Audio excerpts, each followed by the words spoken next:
Hello everyone. Welcome to our channel ISC Steno. We are starting the passage at speed of 110 words per minute. Start. Mr. Vice Chairman, the Minister of Railways has given us some impressive figures regarding route mileage, the number of passenger trains that run every day, the number of goods trains that run every day, the number of millions of passengers who travel by train. He has tried to compare them in view of the vastness of the country, the large number of passenger trains being run, the large number of goods trains being run, and the big route mileage. He has tried to show that the number of accidents that have occurred is not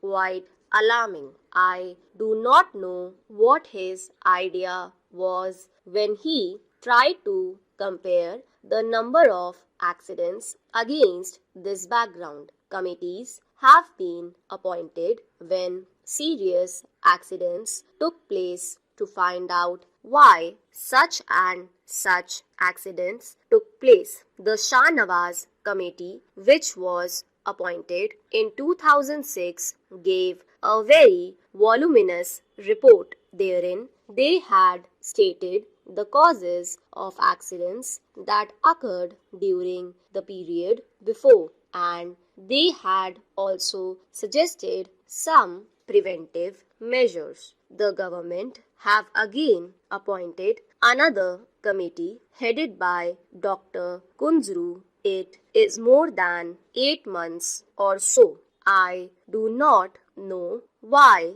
an interim report has not been submitted by this committee. It would have been better, at least for discussion on such an important subject like this, if that committee had submitted an interim report. We could have offered more constructive suggestions. Unfortunately, the committees that are appointed take their own time to submit their reports. Maybe the government is partly responsible for they may not be cooperating with the committee in giving all the material that is necessary for the committee to come to some sort of conclusions and give their findings on such an important question. Time and again, we have discussed this question of accidents, and I was really pained to see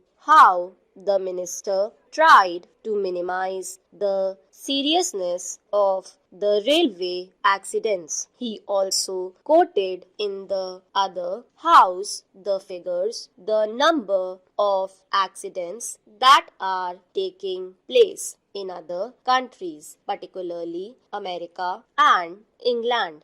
The conditions that are obtaining in these countries and that are obtaining in India are totally different. There, many of the accidents takes place not because of follies, not because of the limitations under which those railway works, but mostly because of the environment that there has been in those countries. So he did not mention the figures here but took refuge under the guise that our railways work much better than the railways work in other countries, and that the rate of accidents in India is much lower than the rate of accidents in America or England. So, by having this discussion, the railway board and the railway ministry should be able to learn some lessons, and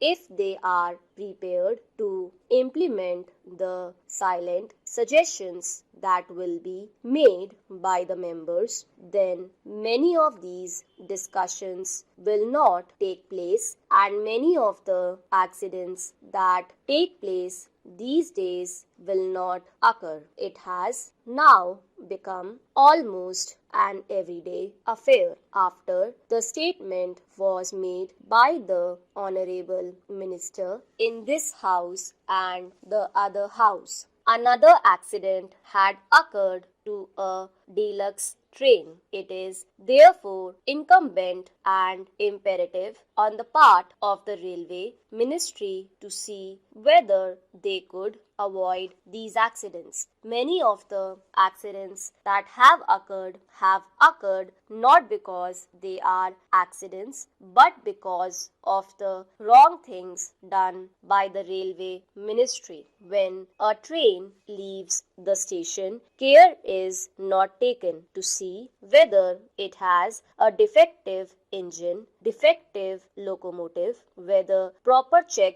was made of it, whether the bogies that are attached to the train are properly checked up, whether the screws and bolts that are there are properly placed in their proper places, and so on.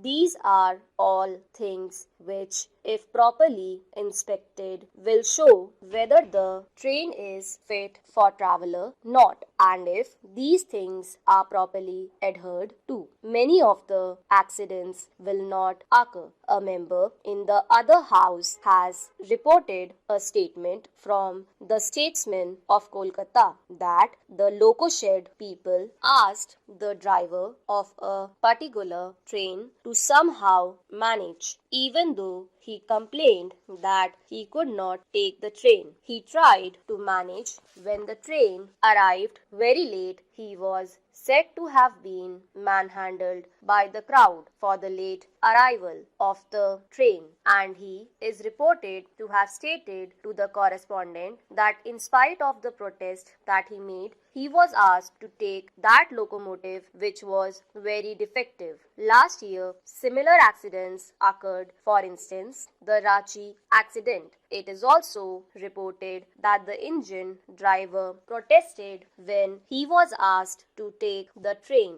because the engine was defective. But in spite of his protest, he was forced to take that engine and an accident occurred. I am glad that an inquiry commission has been appointed to go out into the cause of the accident. Stop.